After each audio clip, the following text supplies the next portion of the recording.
Okay, sweet. So, I wrote a research paper in my English class on the Electoral College, and our assignment was to write an argumentative, persuasive paper. And so, I don't know why, but the Electoral College has interested me for some time. And I felt, and then after researching, I still feel that it is an undemocratic institution. And so I will be showing you arguments about the flaws of the Electoral College and about what we as voters can do to change it. So the Electoral College was set up in the US Constitution as a means to elect the US president. And William C. Kimberly, who was the former Federal Elections Committee chairman, and he said it was set up to prevent states from electing a favorite son, but rather to make everybody vote for somebody that was good for the nation, to have the states decide. So what exactly is the Electoral College? It consists of a body of people who come together and elect the US president, and that is the 2 US senators from each state and the 438 US representatives. And these representatives are based on the population, but it's not entirely so, because in Wyoming, if it was purely population based, they would receive 0 US representatives, and California would receive a lot more than the 53 that they are getting. And so its purpose is to elect the US president, and the senators and representatives, they have districts which they represent, and they generally vote based on what the population in that district votes on. And their vote compiled is what decides the next US president, and it's not the vote of us citizens that we choose. So next. So the votes will be placed in tally, and then the system that is used is a winner-takes-all system, which basically means if candidate A wins in the Electoral College, those electoral votes for candidate B move over to candidate A. Essentially means candidate B loses the votes. And in order to become president, the candidate has to receive a majority of the electoral votes, which is 270. So there are flaws in the Electoral College, believe it or not. I know that we oftentimes see the U.S. Constitution as a holy document that cannot be changed and is perfect, but it's not. There are many flaws. So if you could press next. The first one that I want to talk about is the winner-takes-all system.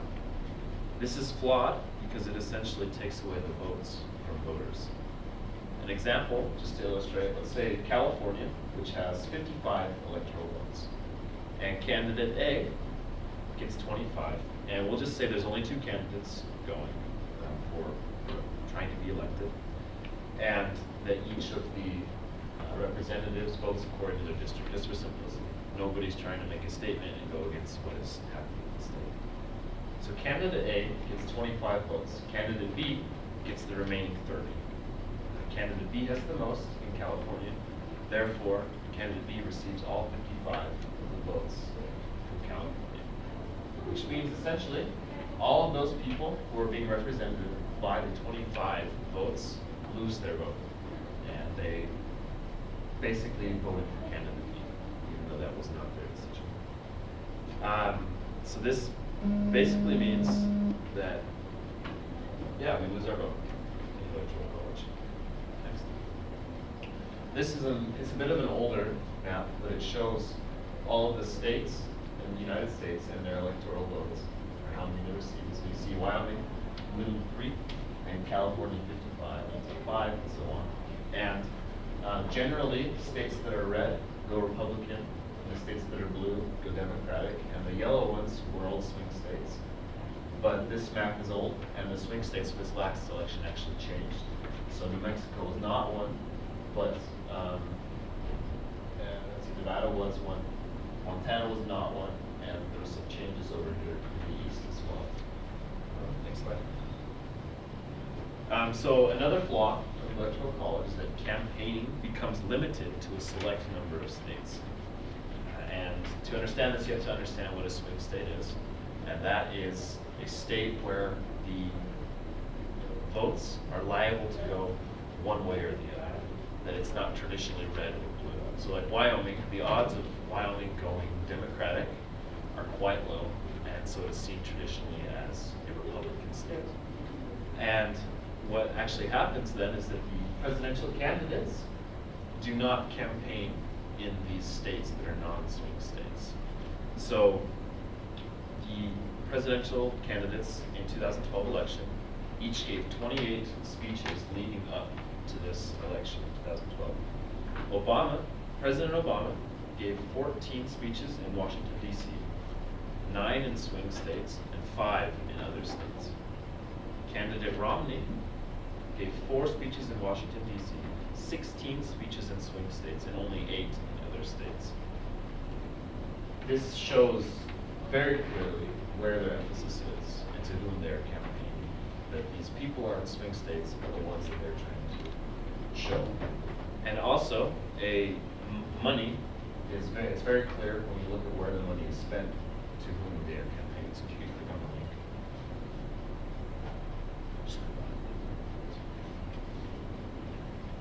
And this chart right here is it shows where the money was spent for TV campaign ads in the 2012 election. As you can see, you've got Nevada, swing state, Colorado, swing state, Florida, swing state. You've got Iowa, you've got, see right here, you see the totals. North Carolina, Colorado, Iowa, Nevada, Wisconsin, New Hampshire. The only state that received a significant amount of money that was not a swing state was Michigan, which received 33. And the one swing state not being shown there got 31 million according to it.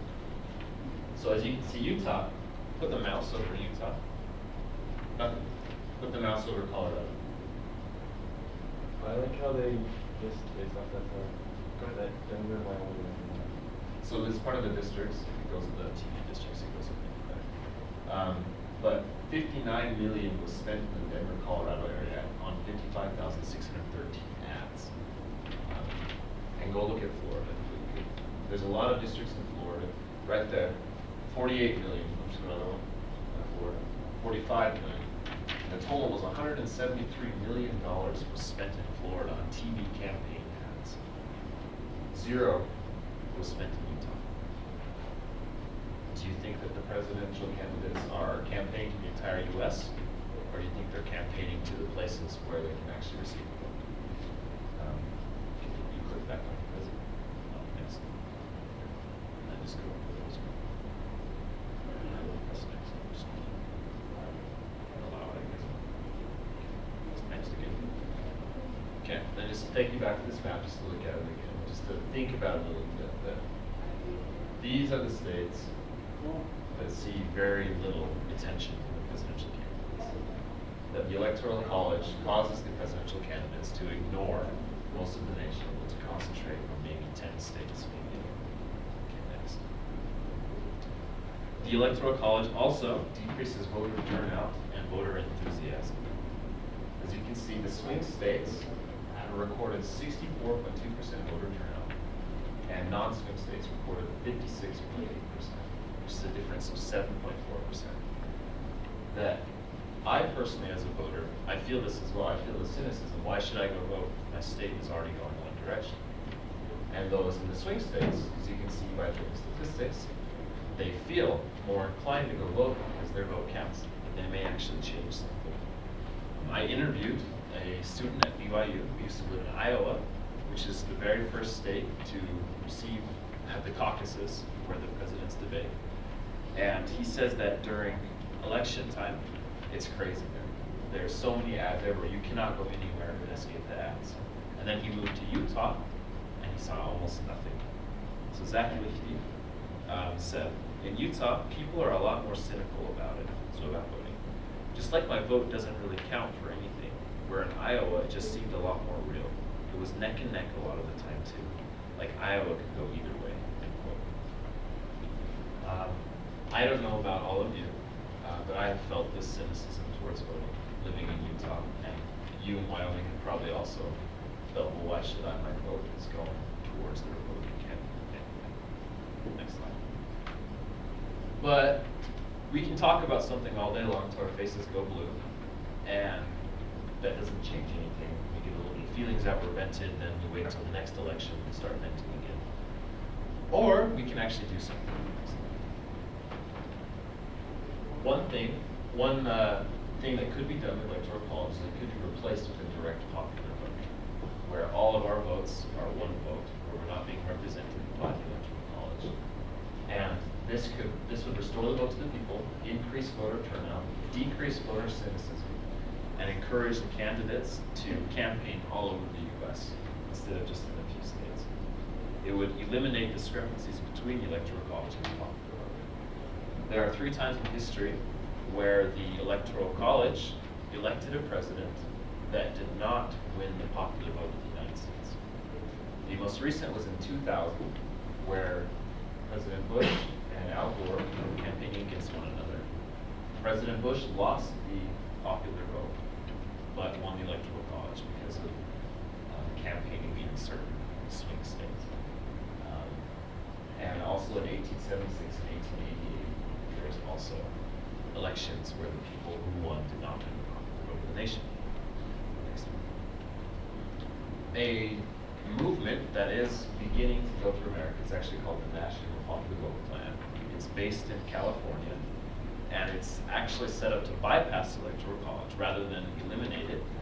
And the goal is to get a group of states, so a compact of states, whose electoral votes are equal to or greater than the majority, 270. And so then these states, once this compact has the 270 possible votes, they will then all allocate their votes to the winner of the national popular vote rather than what their districts say in their state. And this would then guarantee the winner of the presidential election to be the winner of the popular vote. And 9 states are already agreed on this compact, which is 49% of the needed majority. That's Maryland, New Jersey, Illinois, Hawaii, California, Washington, D.C., Washington, Vermont, and Massachusetts. They've all agreed already, and once they receive the 270, they will begin acting on this compact. But I believe this is only a temporary solution, because it will absolutely cause contention, and I think it could lead to an institution of a direct popular vote. But as voters, what can we do? We often think we're only students. There's nothing we can do to change these kind of things. We'll just leave it to people in politics to take care of it. But we need to continue to vote, or else everything will get lost. We need to become informed and take a stand. And one way that you can show your stand is you can visit this website. And it's the homepage of this National Popular Vote. And what you can actually do is you just put your zip code in right here. And what it does is it finds your state legislatures and it creates a letter template for you that you can send a letter to your legislatures saying, please adopt legislation so that the candidate with the most votes becomes president. The idea of electing the president by a national popular vote in all the states is a good idea. Candidates never campaign in Utah because everyone knows the outcome in advance. If every vote in Utah mattered, candidates would have to pay attention to us, best regards. And so this would encourage your legislatures to begin thinking about this national popular vote plan and then perhaps adopt it into legislation. So I would just encourage all of you to really actually think, to actually think about this and formulate it.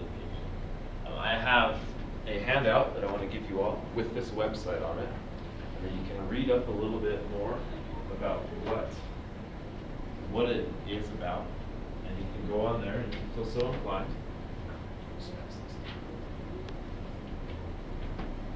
If you feel so inclined to actually submit to your legislation to adopt this national popular vote plan. So just in conclusion, I believe that this is a stepping stone towards a direct popular vote, which I feel would be a great way to re-institutionalize democracy in America. Whereas this electoral college is not direct democracy, but it's appeasement. They're appeasing us saying you can vote, but we'll actually decide who's going to be president. And so I thank you, and yeah, that's my presentation. You take questions? Yeah, absolutely. You guys have any questions for us? I have a question. Yeah. The little website you just visited, is it different for every state? So that one said like, let's you try it. Talk about Utah. Yeah, let's try it. You put in a Wyoming zip code 82901. Say something about Wyoming. It's 829. I was kidding. Yep. Oh, no, Canada's Ted. never doesn't pay attention to the issues in Wyoming. Everything revolves around only a few states like Pennsylvania or Ohio. You should know that because of my popularity. Sick. Did you look into, I know you went straight direct democracy, so you looked at the popular vote, but did you look at how much it would change if we got rid of the winner takes all aspect? Would that also help democracy? That's also an option that can be done. And that way it would be proportional to the population as much as it could be. So it is an option, of course, that I think would also be a stepping stone towards the But it's still winner takes all because you have the popular vote. Winner of the most of those takes the whole electoral college instead of just the it's not popular vote. So. Yeah, so you have to look at it that way. And that's why personally I would rather have a direct popular vote where each vote is being counted one way or the other. Any other questions? I thought it was very, very well done, Phil. I enjoyed it tremendously. Good. It was all right. Thanks, Coop.